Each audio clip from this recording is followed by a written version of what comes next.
The gunshot that shattered the evening stillness sent crows scattering into the amber sky, their dark wings silhouettes against the dying sun as Quincy Quaid dismounted his horse with practiced ease, dust from the trail still clinging to his worn leather chaps. The town of Wyatt, Colorado, was nothing more than a collection of weathered buildings straddling the railroad, a dot on the map that most folks pass through on their way to somewhere more promising. But for Quincy, it was the end of a long journey, one that had begun 3 states over and had left him with little more than the clothes on his back, his faithful mare Penny, and a reputation that traveled faster than he ever could. The year was 1878, and the promise of silver in the mountains had drawn all manner of men to this corner of the frontier, some honest, most not. Quincy had no interest in silver or gold. His wealth was measured in different ways: the loyalty of his horse, the accuracy of his Winchester, and the respect he'd earned for being a man of his word. The saloon stood at the far end of the dusty Main Street, its windows glowing with lamplight as the day surrendered to dusk. Quincy wrapped Penny's reins around the hitching post, gave her an affectionate pat on the neck, and pushed through the swinging doors. The interior was hazy with tobacco smoke and loud with the cacophony of men spending their hard-earned wages on whiskey and cards. Quincy made his way to the bar, his spurs jingling with each step, a sound that made a few heads turn. There was something in the way he moved, a calm confidence that wasn't looking for trouble but was certainly prepared for it. "Whiskey?" he said to the barkeep, a balding man with a gray mustache that drooped past his chin. "And information, if you're selling that too." The barkeep slid a glass across the polished wood. "Depends on what kind of information you're after." Quincy took a slow sip, feeling the burn trail down his throat. "Looking for work. Heard there might be a rancher named Hollister outside of town who might need an extra hand." The barkeep's expression darkened. "Hollister, huh? He's got work, all right, but not the kind a decent man would want." He leaned in closer, lowering his voice. "Folks say he deals in more than just cattle, if you understand my meaning." Quincy's jaw tightened. He understood perfectly. Even out here, where law was often whatever a man decided it was, there were lines that shouldn't be crossed. "I appreciate the warning," he said, finishing his drink. That's when the commotion started at the back of the saloon. A group of men had gathered around a table, their voices raised in what sounded like an auction. Curious, Quincy made his way closer, slipping between bodies until he could see what had drawn the crowd. A woman sat in a chair, her head bowed, dark hair falling forward to obscure her face. She was dressed in a simple calico dress that had seen better days, and even from where he stood, Quincy could see she was trembling. $50 for the girl," a gruff voice called out. "She's got the fever, but she'll pull through, strong stock, good for cooking and whatever else you fancy." The woman raised her head slightly, and Quincy caught a glimpse of her face flushed with fever but still striking. She had the kind of beauty that went beyond the conventional, a certain strength in her delicate features that spoke of resilience. "I'll give you 30, another man countered. "Can't pay more for damaged goods." Quincy felt a surge of anger rise within him. He'd seen his share of injustice on the frontier, but the sight of this woman being bartered like cattle made his blood boil. Without thinking, he pushed through to the front of the crowd. "What's going on here?" he demanded, his voice cutting through the din. The man who seemed to be running the auction, a burly fellow with a scar running down one cheek, sneered at Quincy. "Private business, cowboy. Unless you're looking to bid, move along." "She's not a sack of grain to be auctioned off," Quincy said, his hand instinctively moving closer to his holster. The scarred man laughed. "She's whatever I say she is. Her husband owed me money before he got himself shot. I'm just collecting what's due." The woman looked up then, her eyes meeting Quincy's. They were a startling shade of blue, clear despite the fever that clearly gripped her. There was fear there, yes, but also a silent plea that struck Quincy to his core. "What's your name, madam?" He asked her directly, ignoring the growing tension in the room. She swallowed hard before answering, her voice barely above a whisper. Brielle Morrow, the scarred man stepped between them. She's not for talking, she's for selling. Now, are you bidding or leaving? Quincy stood his ground. She's worth my care, not my coin, he said firmly. This ends now. The saloon fell silent, the only sound the creaking of floorboards as men shifted uncomfortably, sensing the imminent violence. And who might you be to decide that? The scarred man asked, his hand hovering near his own pistol. Name's Quincy Quaid, he replied, and he saw recognition flicker in the other man's eyes. His reputation had indeed preceded him. The Quincy Quaid, the scarred man's bravado faltered slightly. The one they call the ghost of Laramie. Quincy didn't confirm or deny. The name had been given to him after a skirmish in Wyoming territory where he'd taken down 5 men who tried to rob a stagecoach carrying women and children. He hadn't sought fame for it, but the story had grown with each telling. I'm taking misses. Morrow out of here, Quincy stated, his voice leaving no room for argument. And I'm not paying a cent for what was never yours to sell. The scarred man looked around at the crowd, many of whom were now backing away, unwilling to get involved in a confrontation with a man of Quincy's reputation. She's sick, he protested weakly. Probably dying. What do you want with her? That's between me and her, Quincy said. He turned to Brielle. Can you walk, Mrs. Morrow? She nodded, attempting to stand but swaying dangerously. Without hesitation, Quincy moved to her side, supporting her with a gentle hand on her elbow.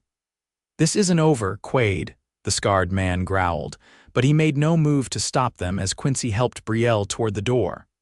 For your sake, I hope it is, Quincy replied over his shoulder.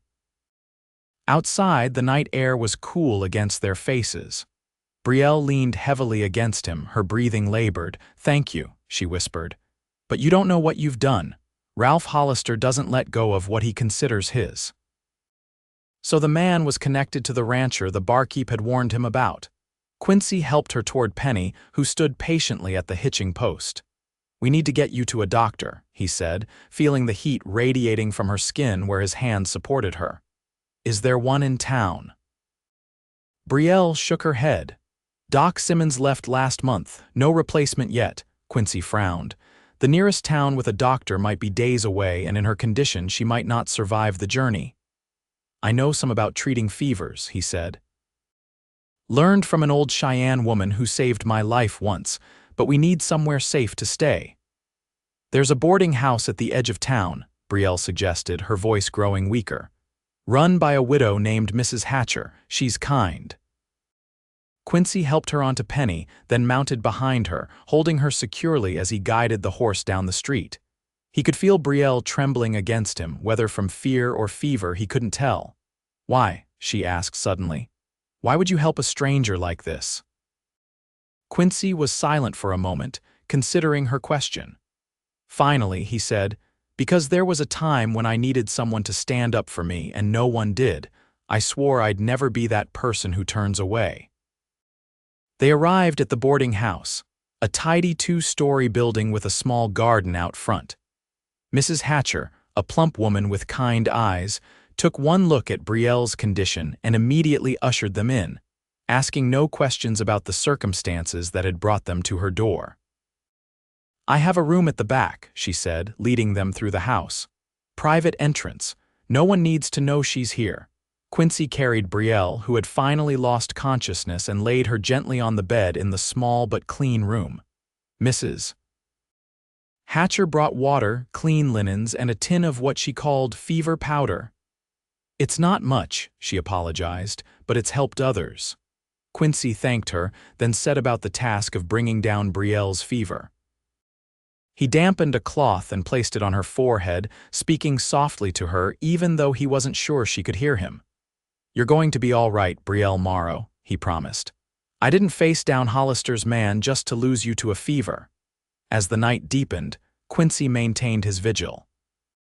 He replaced the cool cloth on Brielle's forehead whenever it grew warm, gave her sips of water when she stirred, and mixed the fever powder with honey to make it easier for her to swallow.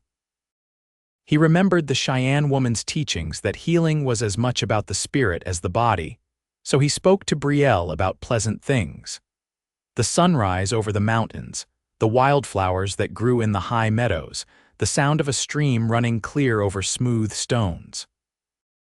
By morning, her fever had broken. Quincy, exhausted from his night-long watch, was dozing in a chair by the bed when he felt a light touch on his hand. He opened his eyes to find Brielle awake, her blue eyes clear for the first time since he'd met her. "You stayed," she said, her voice stronger than it had been the previous evening. "I said I would," Quincy replied simply. "Most men's words don't mean much out here. I'm not most men." A small smile touched her lips. "No, I don't believe you are, Mr. Quaid." "Quincy," he corrected. "Mr. Quaid was my father, and he was a much more respectable man than I am."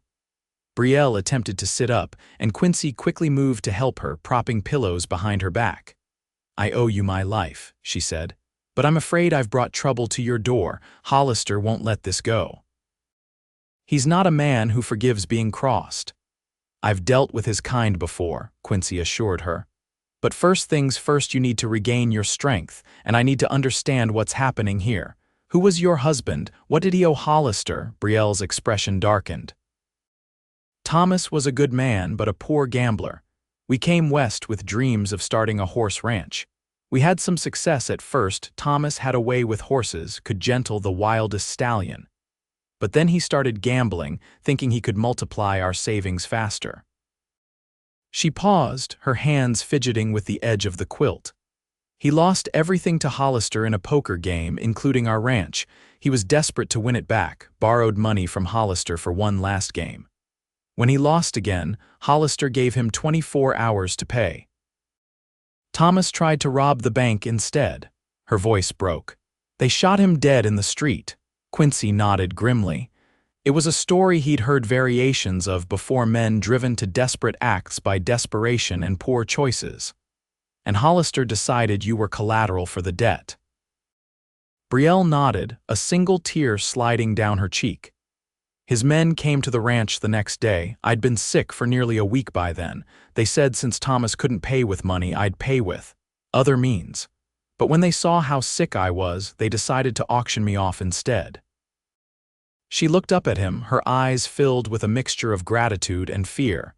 "If you hadn't come along when you did." "But I did," Quincy said firmly. "And now we need to figure out what comes next. Do you have family somewhere? Someone I could take you to once you're stronger?" She shook her head. "No one. My parents died of cholera when I was 16. I was on my own until I met Thomas 3 years ago." 19, Quincy thought, so young to have endured so much. "What about the ranch? You said Hollister won it, but is there proof? Papers signed?" "No," Brielle said. "It was just cards. Thomas lost, Hollister claimed the property. Out here, that's often enough." "Not always," Quincy countered. "Not when someone's willing to challenge it." A knock at the door interrupted them. Mrs. Hatcher entered with a tray of food, porridge, bread, and tea. "Thought you might be hungry," she said, placing the tray on a small table. She gave Brielle an appraising look. "You've got color back in your cheeks, dear. That's good to see." "Thanks to Mr. Quaid," Brielle said. Mrs. Hatcher smiled knowingly. "He sat with you all night. Wouldn't even take a cup of coffee when I offered." She turned to Quincy. "There's word in town about what happened at the saloon.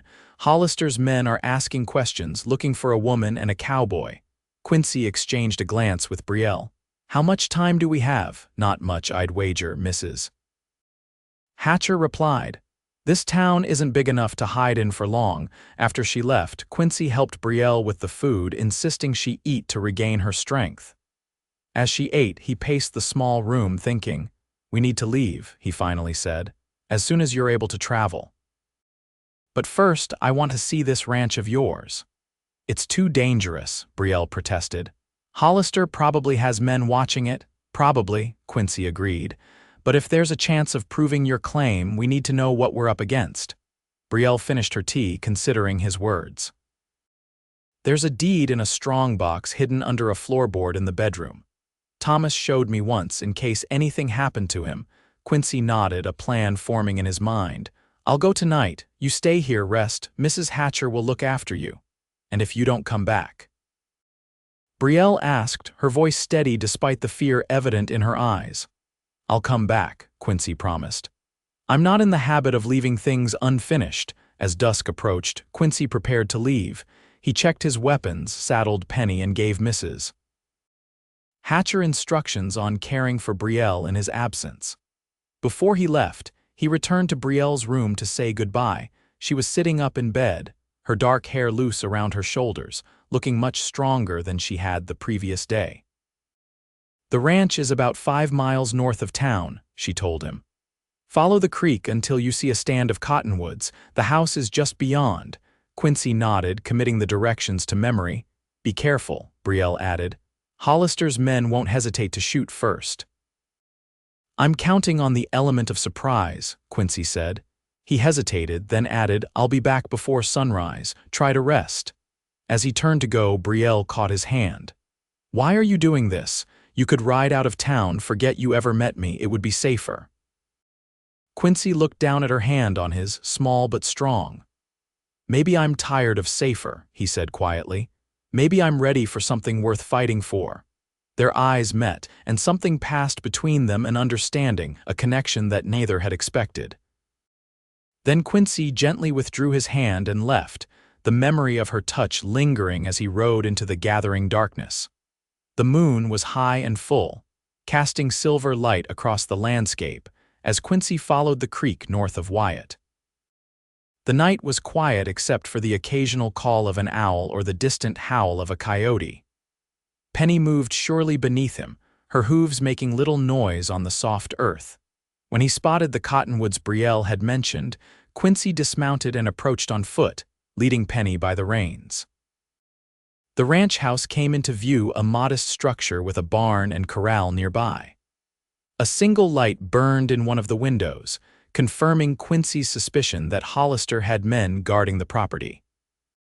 He tied Penny to a tree a safe distance away and continued on foot, moving silently through the shadows. Years of living on the frontier had taught him how to move without being seen or heard, a skill that had saved his life more than once. As he neared the house, he could make out 2 figures on the porch, men with rifles, smoking and talking in low voices. Quincy circled around to the back, looking for another way in. He found it in the form of a small window, likely to a pantry or storage room, that had been left partially open to allow fresh air in. Carefully, he worked the window open wider and slipped inside, finding himself in a narrow pantry as he'd guessed. He paused, listening for any sound of movement inside the house, but heard nothing beyond the muffled voices of the men on the porch. Moving cautiously, Quincy made his way through the kitchen and into what appeared to be the main living area. The house was simply furnished but clean and well kept. He could see Brielle's touch in the curtains at the windows and the quilt folded neatly on a rocking chair. The bedroom was at the back of the house, and Quincy entered it with his hand on his pistol, ready for any surprise. But the room was empty, lit only by moonlight streaming through the window. A bed with a handmade quilt, a chest of drawers, and a small table with a mirror were the only furnishings. Remembering Brielle's instructions, Quincy knelt and began feeling along the floorboards, looking for one that might be loose. It took several minutes of searching before he found a board near the foot of the bed that moved slightly when pressed. He worked it free and reached into the space beneath, his fingers closing around a metal box. Pulling it out, he opened it to find several papers inside, including what appeared to be the deed to the property. He also found a small pouch containing gold coins, not a fortune, but enough to give someone a fresh start. Quincy was about to replace the floorboard when he heard the front door open and heavy footsteps enter the house. He quickly pocketed the deed and the gold, replaced the box, and slid the floorboard back into place. Then he moved to the window, intending to slip out the way he'd come in. But the bedroom door opened before he could make his escape. Quincy turned, drawing his pistol in one fluid motion, to find himself facing a tall man with a neatly trimmed beard and expensive clothes that set him apart from the usual frontier dweller. "I had a feeling someone might come calling," the man said, his voice cultured despite the pistol he held steadily aimed at Quincy's chest. "You must be the cowboy who's caused such a stir in my town." "Your town," Quincy replied, keeping his own weapon trained on the stranger. "And you must be Hollister." "Ralph Hollister at your service," the man confirmed with a mocking bow. "And you're trespassing on my property?" "Funny thing about that," Quincy said. "I have reason to believe this property rightfully belongs to Mrs. Morrow." Hollister's eyebrow raised slightly. "Ah, so she survived her fever. Good to know. And now you're here playing knight in shining armor, retrieving her belongings perhaps, or looking for something more specific." His gaze dropped to Quincy's pocket where the deed was hidden. "Just setting things right," Quincy said. "Noble of you," Hollister remarked. "But misguided. You see, Mr. Morrow wagered this property in a fair game. He lost. That's the end of the story as far as the law is concerned." "The law might see things differently if it knew you were trying to sell a woman to cover a debt," Quincy countered. Hollister laughed, a cold sound devoid of humor. "The law, out here I am the law. The sheriff owes me more than he could ever repay. The judge visits my establishments whenever he's in town. No one will take the word of a drifter and a widow over mine." He was probably right, Quincy knew. Men like Hollister built their power on money and fear, and both were effective currencies on the frontier. "So what now?" Quincy asked, neither man lowering their weapon. "Now I offer you a choice," Hollister said. "Ride out of Wyatt tonight and never return, or join the unfortunate Mr. Morrow in a shallow grave. The woman can stay or go with you. I find I've lost interest in collecting that particular debt." Quincy considered the offer. It was more generous than he'd expected, but he didn't trust Hollister to keep his word. Men like him didn't simply let go of a grudge. "And the ranch?" Quincy asked. "Stays mine," Hollister said firmly. "I have plans for this valley, Mr. Quaid, Quincy Quaid." Recognition flickered in Hollister's eyes. "The gunslinger from Laramie? Well, this is an unexpected pleasure. Your reputation precedes you, Mr. Quaid. All the more reason for you to consider my offer carefully. Even a man of your skills can't fight an entire town." Quincy knew he was in a precarious position. He could likely take Hollister in a fair fight, but the sound of a gunshot would bring Hollister's men running, and then his odds would diminish considerably. "I'll need to speak with Mrs. Morrow," Quincy said finally. "It's her decision as much as mine." Hollister nodded as if he'd expected this answer. "You have until noon tomorrow. After that, my offer expires and things will become unpleasant for both of you." With that, he stepped aside, clearing the path to the door. It was a test, Quincy realized, seeing if he would turn his back on Hollister. He didn't. Instead, he sidestepped toward the door, keeping his pistol aimed and his eyes on Hollister until he was in the hallway. The two men on the porch had come inside at the sound of voices and were now blocking the front door, their rifles at the ready. "Let him pass," Hollister ordered from behind him. "Mr. Quaid is leaving for now." The men reluctantly stepped aside, and Quincy backed out of the house, holstering his pistol only when he was a safe distance away. He retrieved Penny and mounted, aware of the eyes watching him from the house as he rode back toward town. The encounter with Hollister had confirmed what he'd already suspected: the man was powerful, connected, and dangerous. But it had also revealed something else. Hollister was a businessman at heart, not a killer. He had offered Quincy a way out because it was cleaner and simpler than a messy confrontation with a known gunslinger. That gave Quincy an idea. If Hollister could be appealed to on business terms, perhaps there was a way to resolve this situation that didn't end in bloodshed. The eastern sky was just beginning to lighten when Quincy returned to the boarding house. Mrs. Hatcher was already up, kneading dough in the kitchen. She looked up with relief when she saw him. "Thank goodness," she said. "The girl's been worried sick, wouldn't sleep a wink waiting for you." Quincy thanked her and made his way to Brielle's room. He knocked softly, then entered to find her sitting by the window, a shawl wrapped around her shoulders against the pre-dawn chill. "You came back," she said, the relief evident in her voice. "I said I would." Quincy removed his hat and set it on the table, then pulled the deed and pouch of coins from his pocket. "I found these." Brielle's eyes widened as she took the deed, her fingers tracing the familiar handwriting of her husband's name. "You got in and out without being caught." "Not exactly," Quincy admitted, taking a seat across from her. "I met Hollister." He told her about the encounter and Hollister's offer. Brielle listened without interrupting, her expression growing increasingly troubled. "So we have until noon to leave town," she summarized when he was finished. "That's one option," Quincy said. "But I've been thinking on the ride back. Hollister's a businessman first. He wants the land, not a fight." "What are you suggesting?" Quincy leaned forward, elbows on his knees. "The deed's in your name as well as your husband's. That gives you legal standing. If we could find a lawyer in the next town over, maybe file a formal complaint." "It would take too long," Brielle said, shaking her head. "Hollister won't wait for the law to decide. He'll take action long before then." "Then we need to make him an offer he can't refuse," Quincy insisted. "Something that makes letting you keep the ranch more profitable than taking it." Brielle looked skeptical. "What could I possibly offer that would interest him? The ranch isn't particularly valuable, it's small, with just enough grazing land for a modest herd."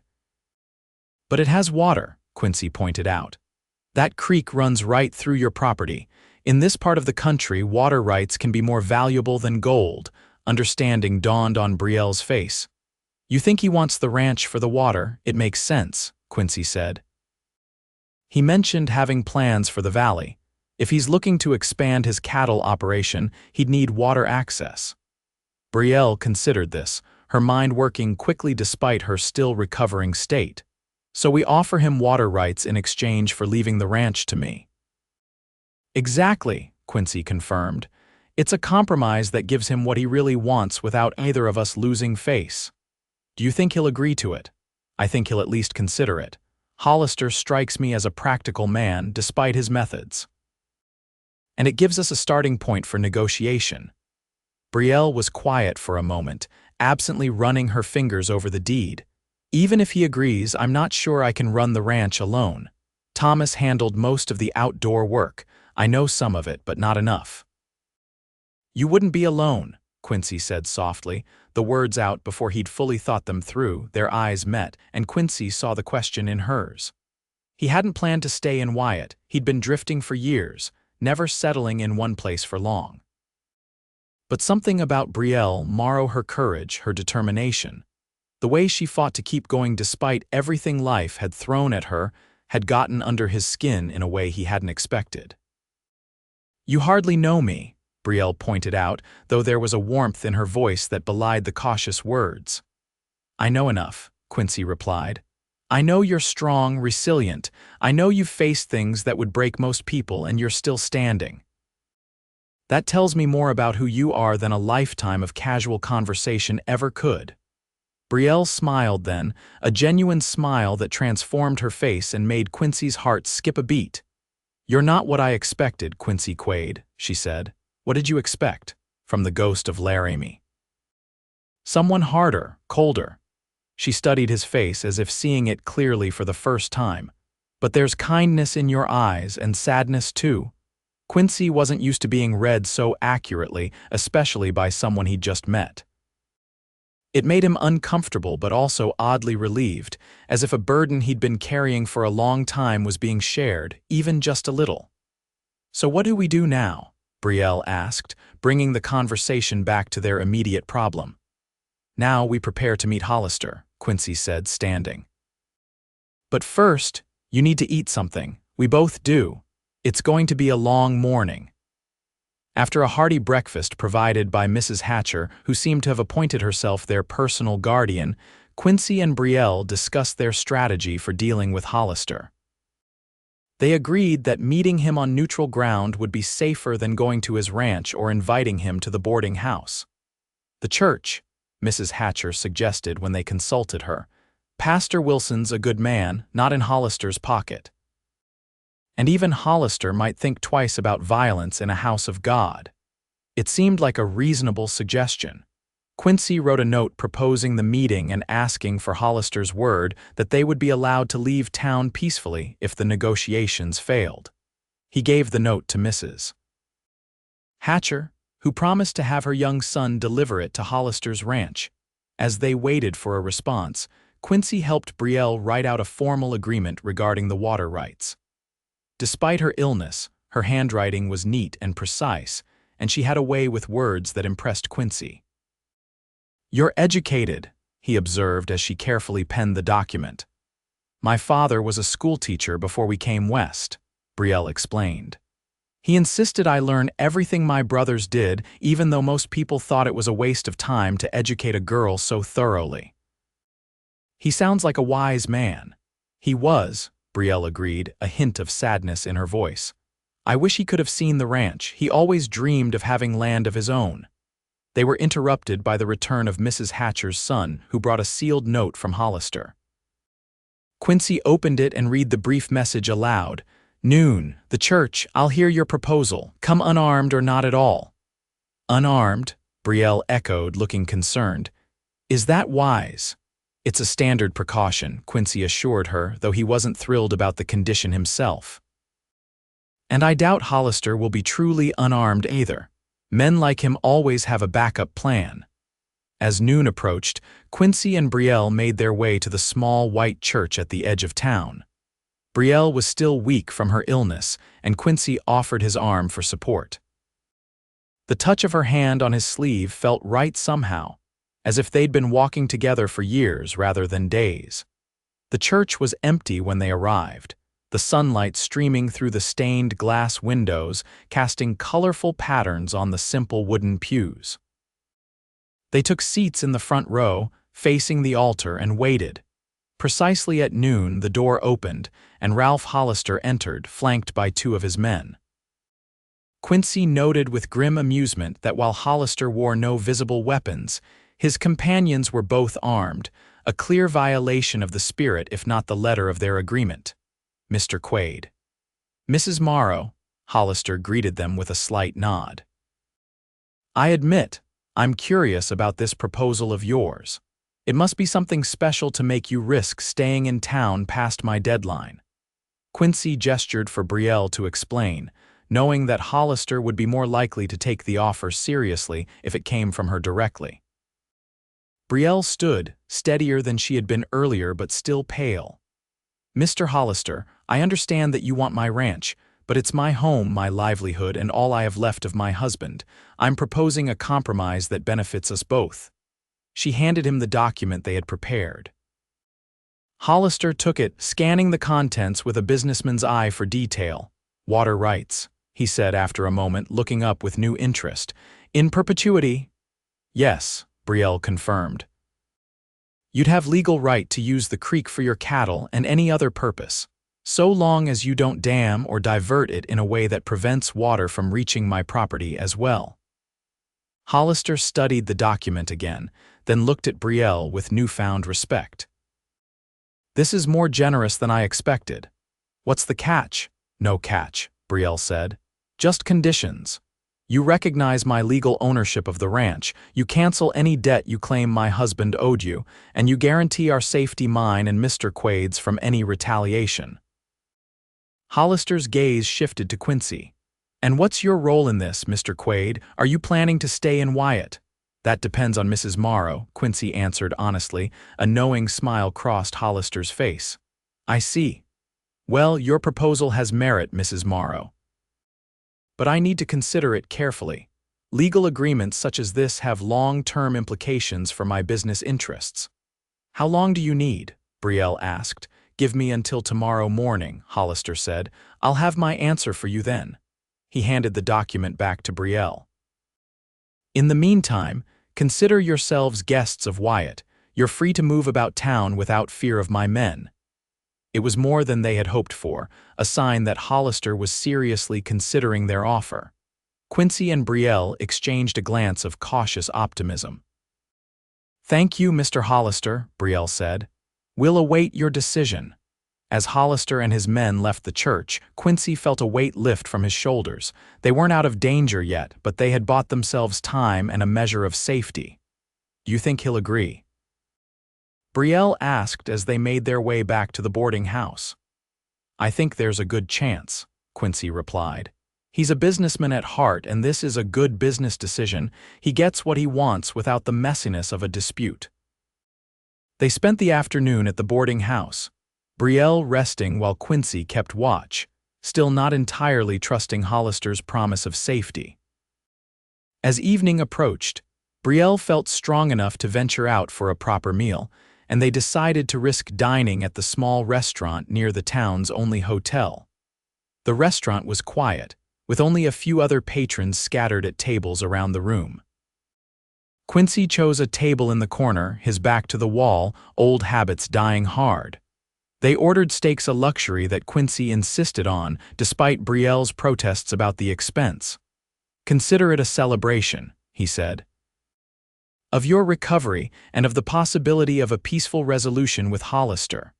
Brielle smiled, the candlelight softening her features and highlighting the golden flecks in her blue eyes. "You're an optimist, Quincy Quaid. I wouldn't have guessed that about you." "I'm a realist," he corrected. "But even realists can hope for the best while preparing for the worst." As they ate, their conversation turned to more personal topics. Quincy found himself telling Brielle about his childhood in Missouri, his father's small farm, and the events that had led him to become a drifter and, occasionally, a gun for hire. "The war changed everything," he explained, referring to the Civil War that had torn the nation apart. "My father died at Shiloh fighting for the Union. Our farm was burned by raiders. My mother and sister moved east to live with relatives, but I couldn't settle there. The memories were too raw." "So you came west," Brielle said, understanding in her voice. "Like thousands of others," Quincy agreed. "Looking for a fresh start, I suppose. Found work as a ranch hand, a trail driver, whatever paid. Discovered I had a knack with a gun that made certain jobs pay better than others." "But you're not just a gunslinger," Brielle observed. "You're educated too, I can tell by the way you speak." Quincy smiled slightly. "My mother was a schoolteacher like your father. She made sure I knew my letters and numbers, and she instilled a love of reading that never left me. I still carry a book in my saddlebag, no matter where I'm headed." "What are you reading now?" Thoreau, Walden. "It's about a man who goes to live alone in the woods to find the essential meaning of life." "And has he found it?" Brielle asked, genuinely interested. "He thinks so," Quincy said, "but I'm not convinced his answers would work for everyone." "What about you? What answers have you found in your travels?" Quincy considered the question seriously. "That people are mostly the same wherever you go, some good, some bad, most just trying to get by, that a man's word should mean something. That sometimes the right thing and the easy thing are very different paths." Their eyes met across the table, and Quincy felt a connection he hadn't experienced in years, if ever. There was something about Brielle that resonated with him, her strength, her intelligence, her resilience in the face of adversity. Their moment was interrupted by the arrival of the sheriff, a heavy-set man with a bushy mustache and the red-veined nose of a dedicated drinker. He approached their table with a hand resting casually on his holster, a gesture that put Quincy immediately on edge. "Evening, folks," the sheriff said, his gaze lingering on Brielle before turning to Quincy. "You must be the gunslinger who's caused such a stir in my town." "I wasn't aware I'd broken any laws, Sheriff," Quincy replied calmly. "Interfering with a private business transaction could be construed as such," the sheriff suggested, though there was no real threat in his tone. "But I understand you and Mr. Hollister have come to an arrangement of sorts." "We've made a proposal," Brielle corrected. "Mr. Hollister is considering it," the sheriff nodded. "Well, I hope for everyone's sake he finds it acceptable. Why, it's a peaceful town, generally speaking. I'd like to keep it that way." It was a warning, albeit a mild one. Quincy got the message. The sheriff wouldn't interfere with whatever Hollister decided, but he'd prefer to avoid any bloodshed that might reflect poorly on his administration of the town. "We're just passing through, Sheriff," Quincy assured him. "No trouble intended." "See that it stays that way," the sheriff said, tipping his hat to Brielle before ambling back to the bar. After he was gone, Quincy and Brielle finished their meal in thoughtful silence. The encounter with the sheriff had been a reminder that in Wyatt, as in many frontier towns, the law was often aligned with whoever held the most power and money. They returned to the boarding house as the last light faded from the sky. Mrs. Hatcher had left a lamp burning in the parlor for them, along with a note saying she'd retired early due to a headache but had left tea brewing in the kitchen if they wanted it. Quincy checked the house, an old habit born of caution, while Brielle poured them each a cup of tea. They sat in the parlor, the lamp casting a warm glow over the simple furnishings. "What happens if Hollister accepts our offer?" Brielle asked, breaking the comfortable silence. "Then you get your ranch back legally and without further threat," Quincy replied. "And you?" Brielle's gaze was direct, challenging. "You mentioned staying back at the church. Did you mean that, or was it just part of the negotiation?" Quincy set down his teacup, choosing his words carefully. "I meant it. If you want me to stay, that is." "As what? A hired hand, a business partner?" "Whatever you need," Quincy said honestly. "I'm good with horses, decent with cattle, I can fix fences, mend roofs, and I'm tired of drifting, Brielle. I have been for a long time, I just didn't realize it until now." Brielle studied him for a long moment, as if trying to read the truth in his eyes. "And what if I said I needed more than just a ranch hand or a partner? What if I said I've come to care for you, as impossible as that sounds after just 2 days?" Quincy felt something tighten in his chest, not fear, but a kind of anticipation he hadn't experienced in years. "I'd say that time is a poor measure of connection.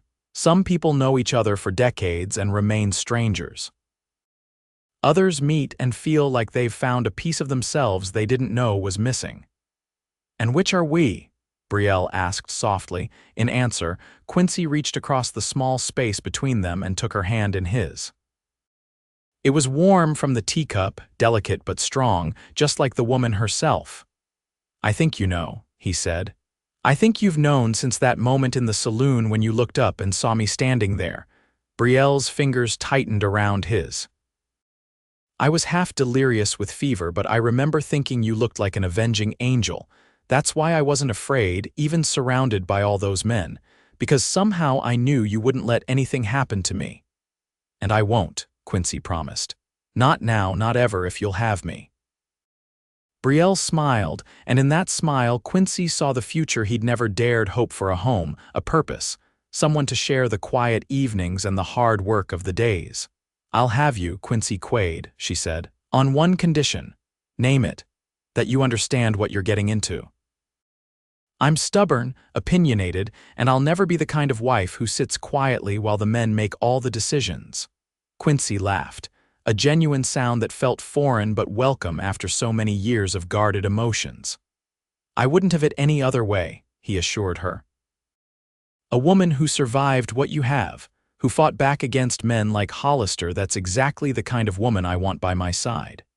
The morning dawned clear and bright, the kind of perfect autumn day that seemed designed to lift the spirits. Quincy and Brielle broke their fast with Mrs. Hatcher, who fussed over them like a mother hen, insisting Brielle eat extra helpings to regain her strength. "You'll need it if you're going back to that ranch," she said knowingly. "Ranching's no easy life for a woman alone." "She won't be alone," Quincy said, catching Brielle's eye across the table. Mrs. Hatcher smiled, clearly having suspected as much. "Well, that's a relief to hear. You two suit each other if an old widow's opinion counts for anything." Their meal was interrupted by a knock at the door. Mrs. Hatcher answered it to find a young boy holding an envelope. "Message for Mrs. Morrow and Mr. Quaid," the boy announced importantly. "From Mr. Hollister. He said it's urgent." Mrs. Hatcher took the envelope and gave the boy a cookie from the jar on the sideboard before sending him on his way. She brought the envelope to the table, her expression worried. "This is it, then," she said. "His decision." Brielle took the envelope with steady hands. She opened it carefully and removed a single sheet of paper. As she read, her expression remained neutral, giving away nothing. "He's accepted," she said finally, looking up with a mixture of disbelief and relief. With one additional condition, he wants first right of refusal if we ever decide to sell the ranch. That's reasonable, Quincy said, surprised at how easily Hollister had agreed to their terms. It protects his water rights for the future. Brielle handed him the letter.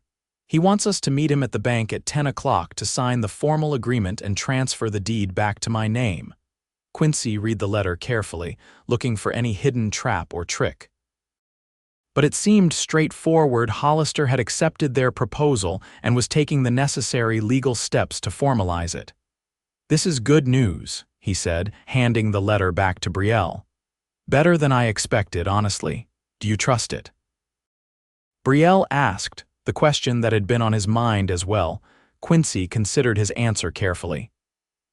"I think Hollister's a businessman first and foremost. This agreement makes business sense for him, and having it done publicly at the bank with witnesses that suggests he's sincere." Brielle nodded, accepting his assessment. "Then we should prepare. I want to look my best when I reclaim my ranch." Mrs. Hatcher immediately offered her assistance, suggesting a dress of hers that could be quickly altered to fit Brielle. "It's not the height of fashion," she apologized, "but it's respectable and will make the right impression." While the women worked on the dress, Quincy went to the barber for a shave and a haircut, wanting to look presentable for such an important occasion. As the barber worked, Quincy reflected on the remarkable turn his life had taken in just a few short days. He had ridden into Wyatt looking for work, with no intention of staying more than a few weeks at most. Now he was preparing to put down roots, to share his life with a woman he barely knew but somehow trusted completely. It should have frightened him, but instead he felt a sense of rightness, of coming home after a long journey. At precisely 10 o'clock, Quincy and Brielle entered the Wyatt Bank and Trust. Hollister was already there, talking with the bank manager, a thin man with wire-rimmed spectacles, who seemed nervous in the presence of the town's most powerful citizen. Hollister turned as they entered, his expression unreadable. "Mrs. Morrow, Mr. Quaid, right on time," he gestured to the bank manager. "Mr. Peterson has prepared the necessary documents if you'd like to review them." The next hour was spent examining and signing various legal papers. The water rights agreement, the cancellation of Thomas Morrow's debt, and the formal transfer of the ranch deed back to Brielle's name.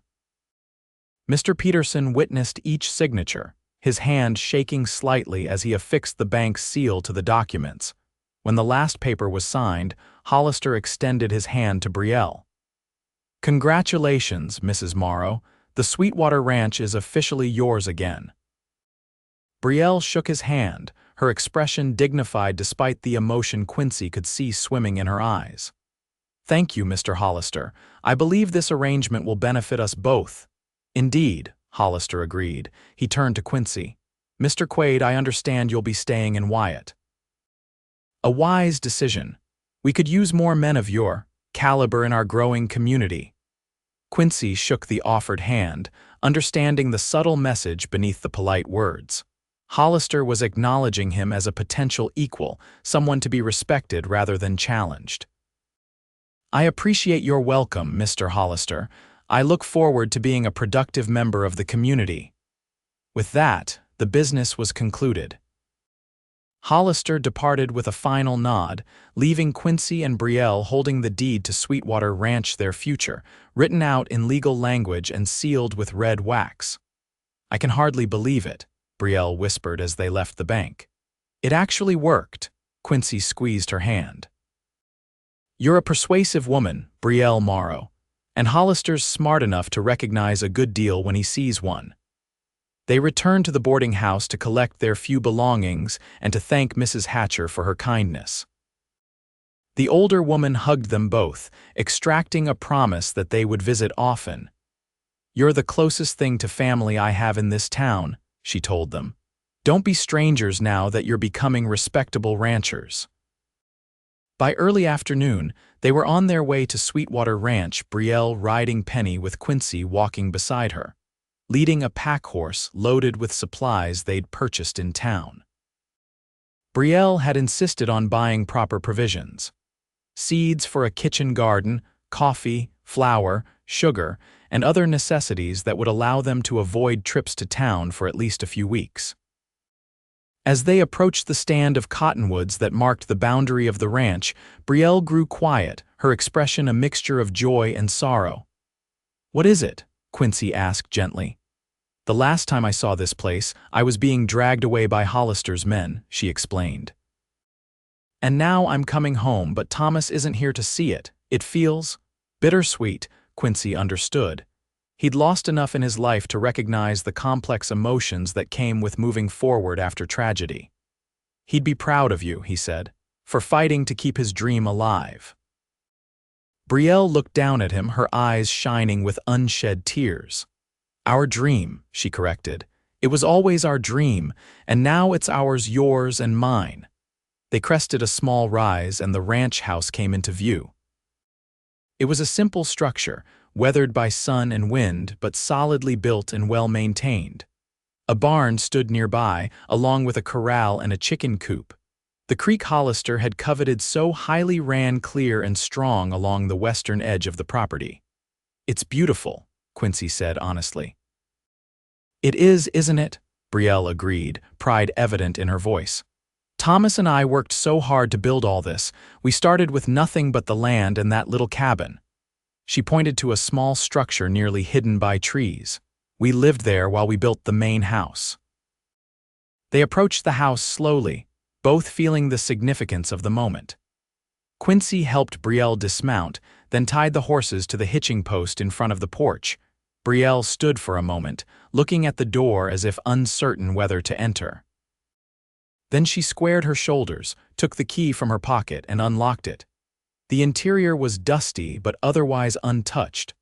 Hollister's men had apparently done no more than keep an eye on the property. They hadn't lived in the house or disturbed its contents.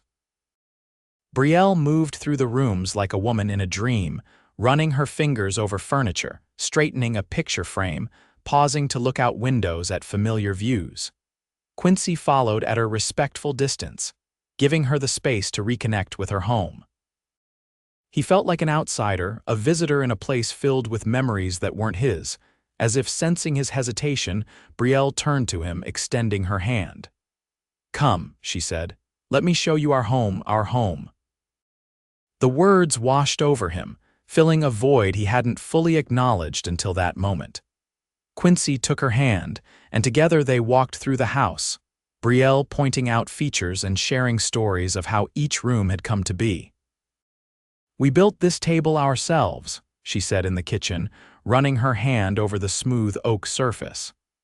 "Thomas cut the wood, and I sanded it for days to get it this smooth."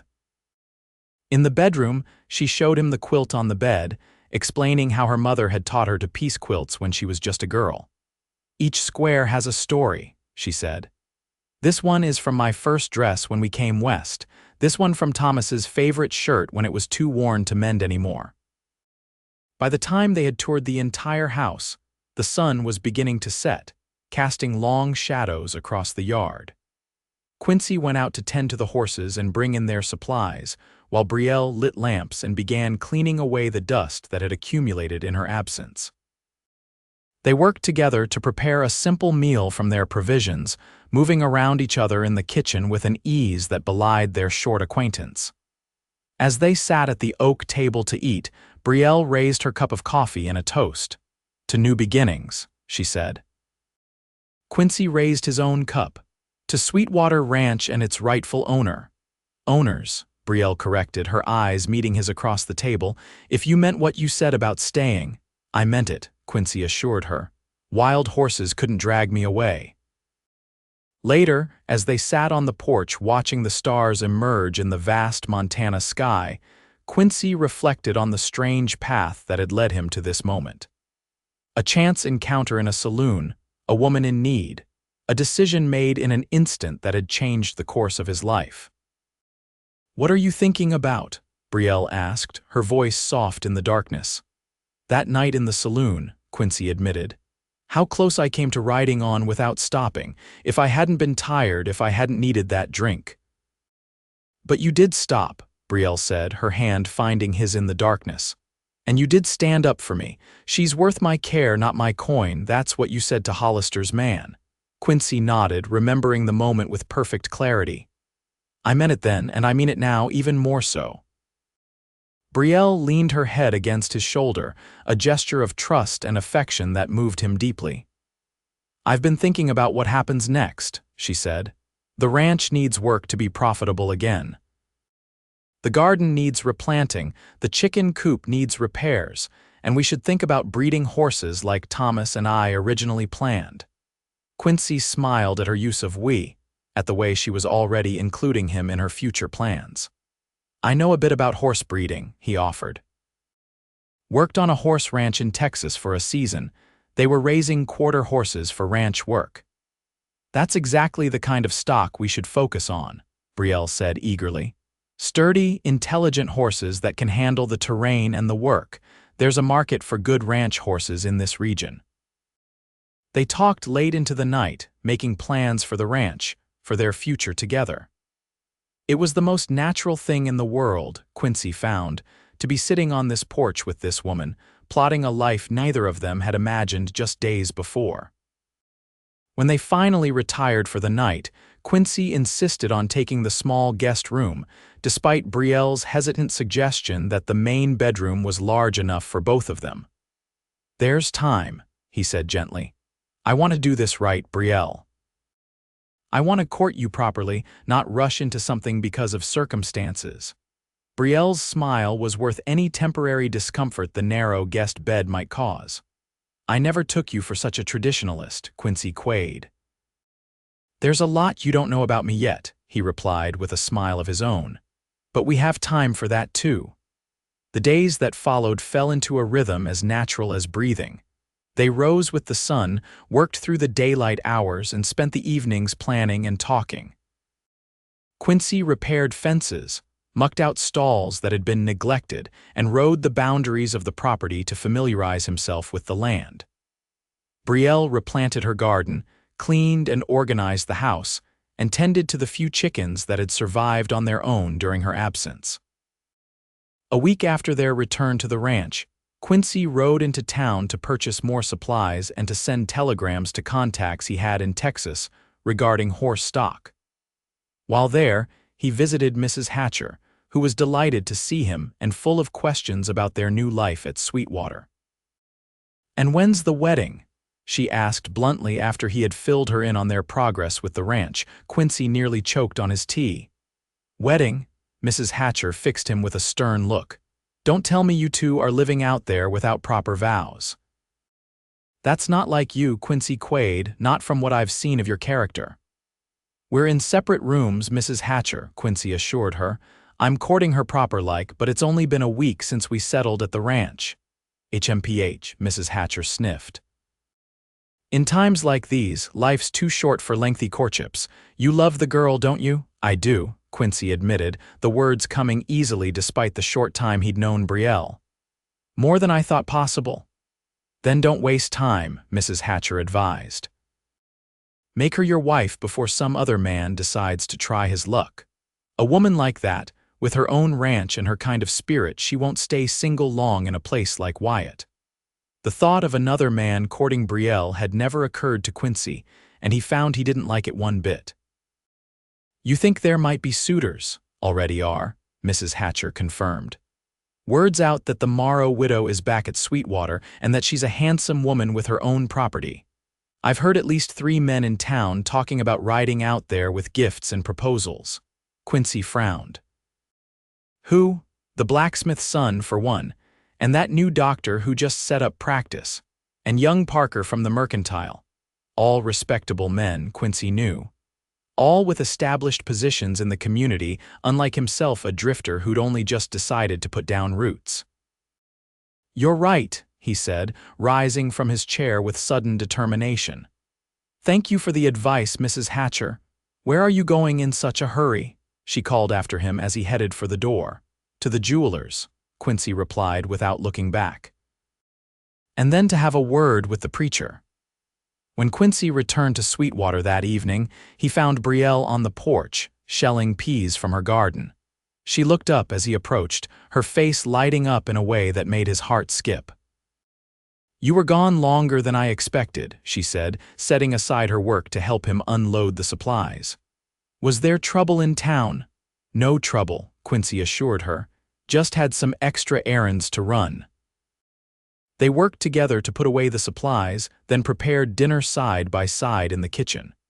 Quincy was uncharacteristically quiet, his mind on the small box in his pocket and the conversation he planned to have after their meal. Brielle noticed his distraction. "Are you sure nothing's wrong?"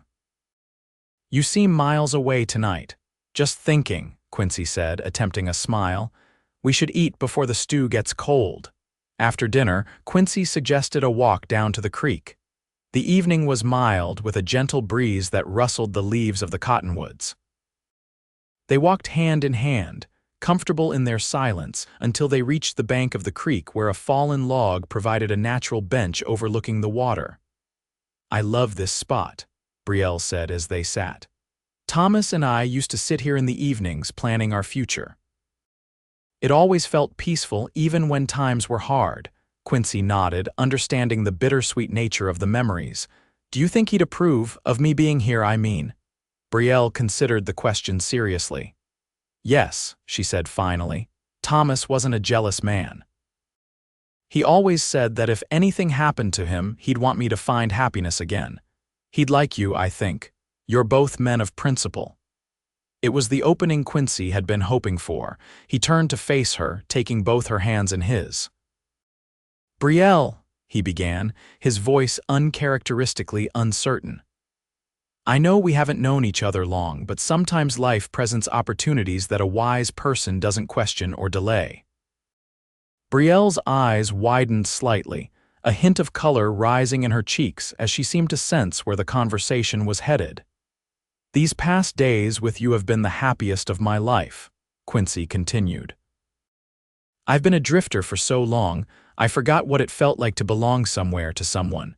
But with you, on this land, I feel like I've found my place in the world." He reached into his pocket and withdrew the small box he'd purchased in town. Opening it, he revealed a simple gold band set with a small sapphire that matched the color of Brielle's eyes. "I'm not a wealthy man," he said.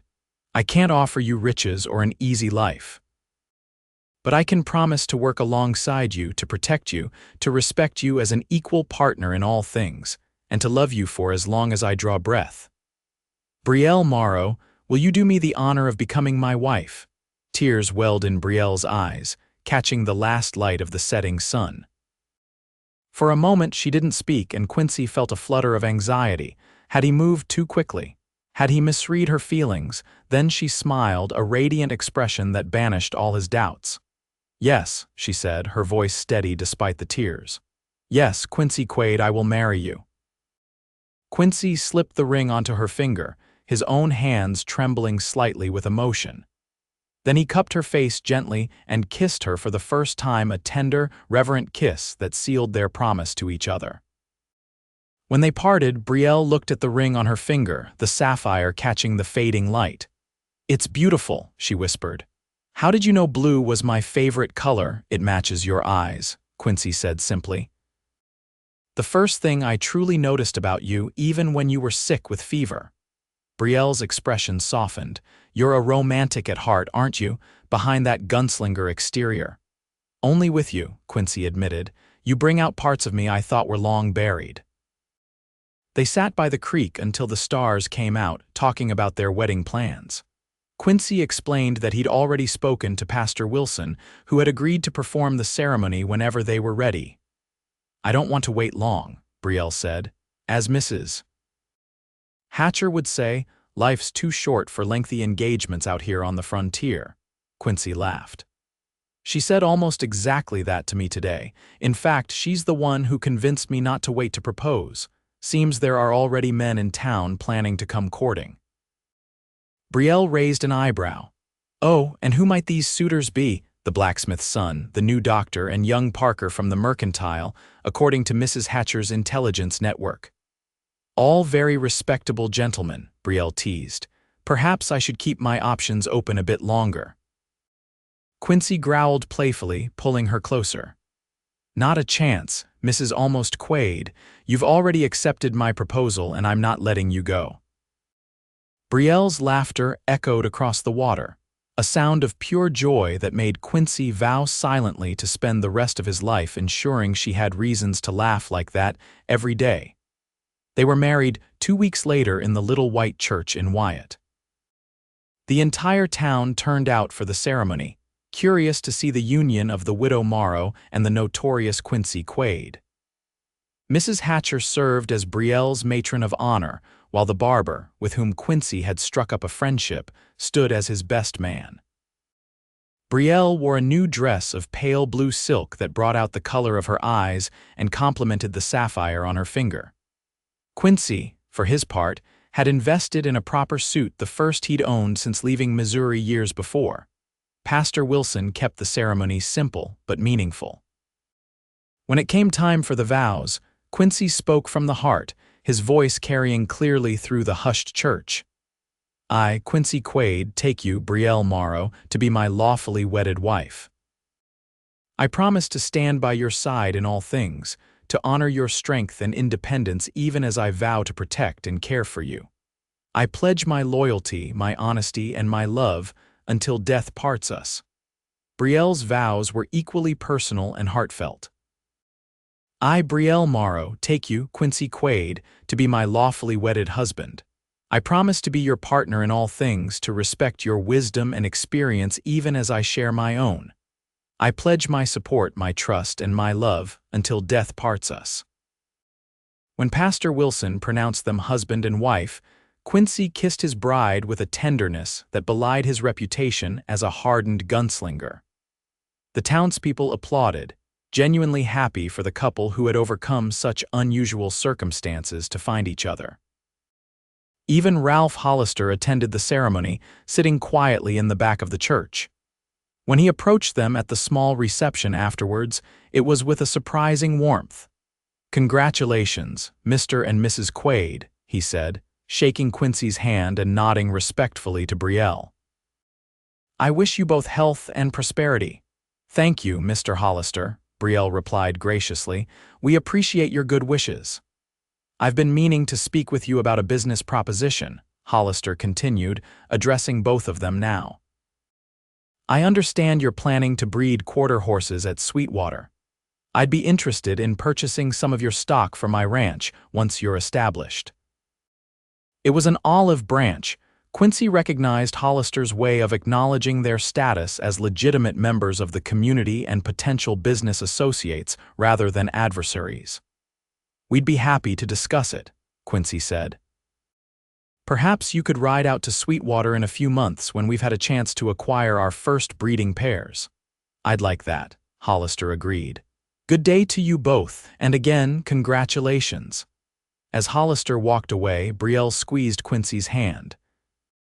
I think we've just been officially accepted into Wyatt's society, she murmured with a hint of amusement. Seems that way, Quincy agreed. Though I'm more interested in getting back to our ranch than in social climbing.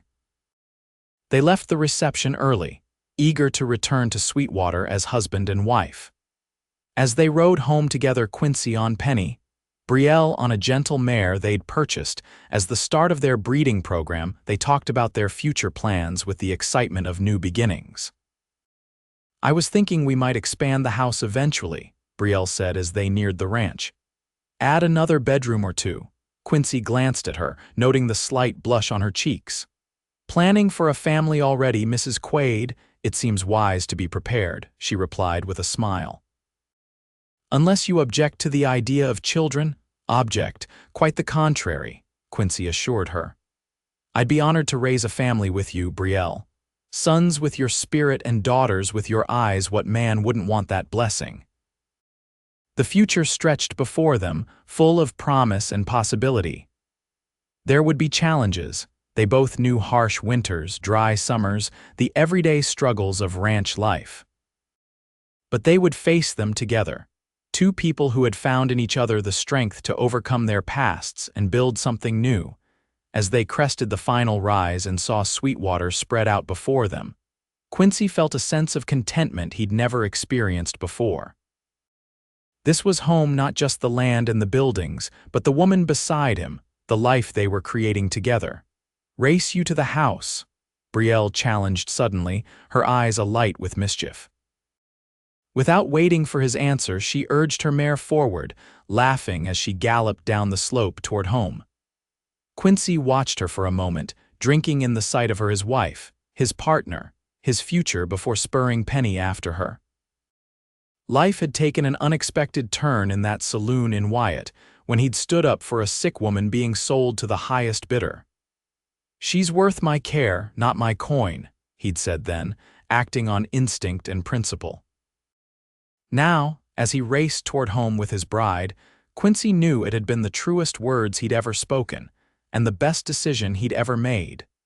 The years that followed were full of hard work, joy, and the occasional challenge, as life on the frontier demanded resilience and adaptability. Quincy and Brielle built Sweetwater into a thriving horse ranch, developing a reputation for breeding some of the finest quarter horses in Montana territory. Their partnership was as equal as Quincy had promised. Brielle managed the business affairs and breeding records, while Quincy handled the training and selling of their stock. Their first child, a son they named Michael, after Brielle's father, was born a year after their wedding. He had Quincy's steady temperament and Brielle's quick mind, and from an early age showed a natural affinity for horses that promised to serve him well in the family business. 2 years later, they welcomed twin daughters, Emma and Elizabeth, who brought a new level of energy and laughter to the ranch. The house was expanded as planned, adding not just bedrooms but a larger kitchen and a dedicated office space where Brielle could manage the ranch's increasingly complex affairs. Through it all, their love and respect for each other only deepened.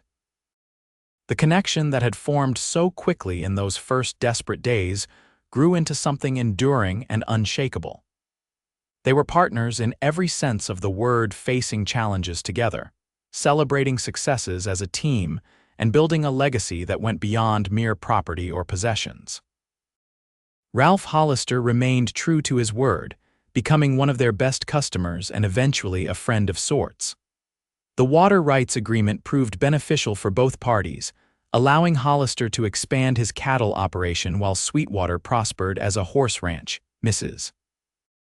Hatcher became a surrogate grandmother to the Quaid children, visiting often and always bringing treats and stories. She eventually sold her boarding house and moved into a small cottage on the Sweetwater property, claiming she was tired of town life and preferred the open spaces of the ranch.